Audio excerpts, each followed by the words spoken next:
Hey everyone, Rich here with Magic Touch Mechanical and the Fireplace by Magic Touch. I do a series of videos on do-it-yourself projects for your air conditioner and your fireplace. I do reviews, that sort of thing.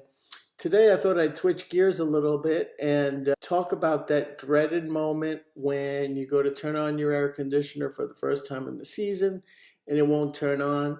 And I came up with a short list of very common reasons that your air conditioner won't turn on. I hope it's helpful to you guys as we come into air conditioning season this year. Without further ado, let's jump into it. Reasons that your air conditioner doesn't turn on. First off, it happens to all of us. Air conditioners are electromechanical products and that they fail from time to time. Components fail just out of the blue, right? Let's talk about a couple of reasons why. If you've never watched my videos before, I have been in the air conditioning industry for over 30 years. I started Magic Touch Mechanical out in Mesa 28 years ago, and we also own a fireplace store. So I have been a technician pretty much all of my adult life since I was a teenager, and I have installed equipment, repaired equipment, sold equipment, every brand, every model, make. Probably the number one thing and the most common repair that I've ever made in 30 years as a technician has been replacing a bad condenser fan motor. The condenser is the portion of your system that sits outside in the yard and it expels heat. Inside the condenser is your compressor, your condenser coils, and a bunch of components that make them operate, as well as the condenser fan motor. That fan motor expels heat that's being taken out of the home, and if it fails, basically what happens is, without a fail-safe, the compressor would overheat and shut off. Most modern air conditioners today have some safeties in them that will not allow the compressor to keep running and sustain damage, but some of the older ones certainly would keep running. And a bad condenser fan motor, I have seen them when they cool down start to work again and then shut off. So if you have intermittent, no cooling, that fan is probably one of your most likely suspects. The next item on the list, and a very common one, is what's known as a capacitor. Some companies may refer to it as a voltage absorber. But basically what this is, it's a device that is connected to components such as fan motors and compressors, and it aids them in running. It helps them to not overamp. It helps give it a little boost. In the last decade, we've seen a lot of capacitors fail almost on an annual basis.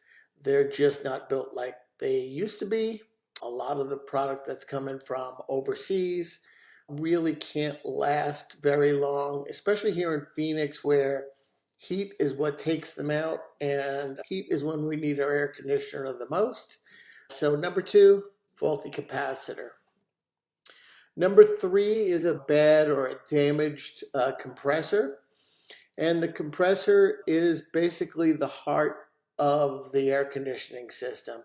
So just like our heart pumps blood throughout and keeps us going, the compressor pumps refrigerant throughout the system and keeps it running. Number four is low refrigerant. Low refrigerant is another cause for an air conditioner not wanting to start for the first time of the season, or maybe in the middle of the season.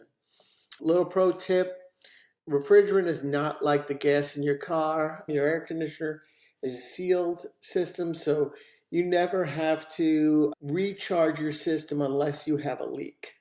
So just know that if you're ever low on refrigerant, there's a 99% chance you have a leak. Refrigerant leaks from coils from almost every manufacturer are somewhat common nowadays, sad but true. Let's talk about reasons that your inside AC unit won't turn on. And when I say inside AC unit, I'm speaking about the air handler or the coil and the fan inside if you have a split gas system. When I say split system, one complete system is typically your outdoor condensing unit and your indoor air handler on a heat pump, or your indoor air handler on an AC that's connected to a furnace. So similar to your condenser, one reason that's not going to turn on is a bad indoor fan motor. Similar to the fan motor outdoors, except instead of expelling heat from the condensing unit, the indoor fan motor circulates the air that you feel in your registers, right? So if you don't feel any air coming through, there's a very good chance that fan is not circulating for one reason or the other, and it may be a bad indoor fan motor. Also similar to a outdoor fan motor, most indoor fan motors are going to have a capacitor.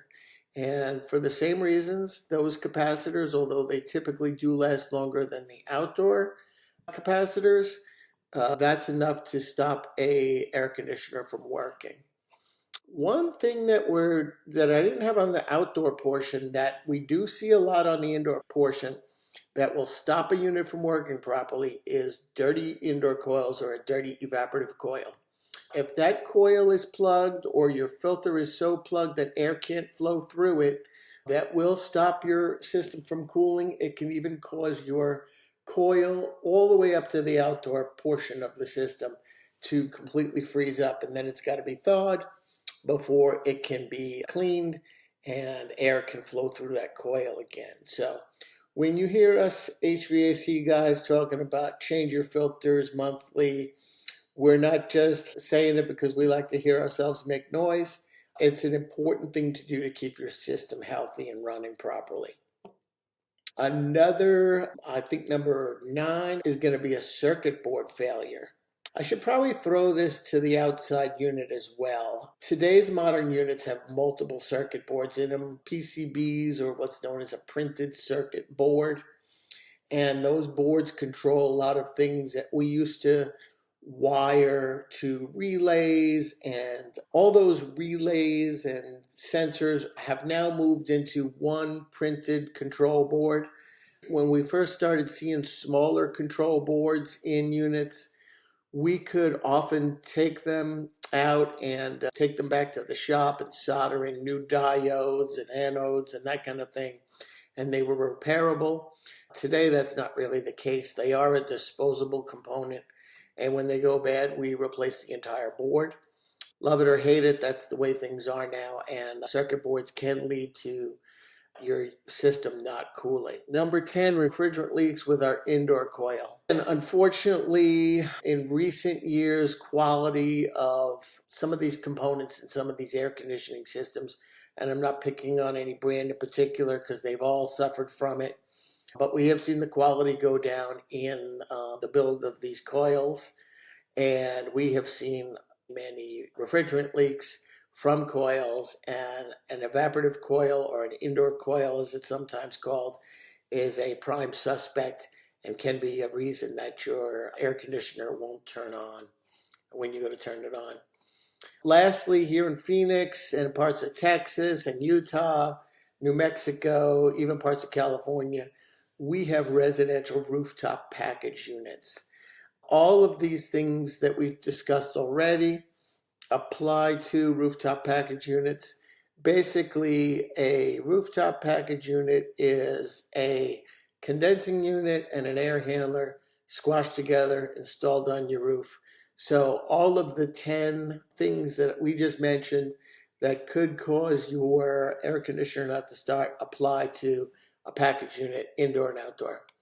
Hey, now you're a pro, you're an HVAC vet. We're hiring, by the way. But no, seriously, there are certain things that a do-it-yourselfer can take on themselves. Certain things are better left to a pro. If you have a pretty modern air conditioner, you're probably better off calling a pro.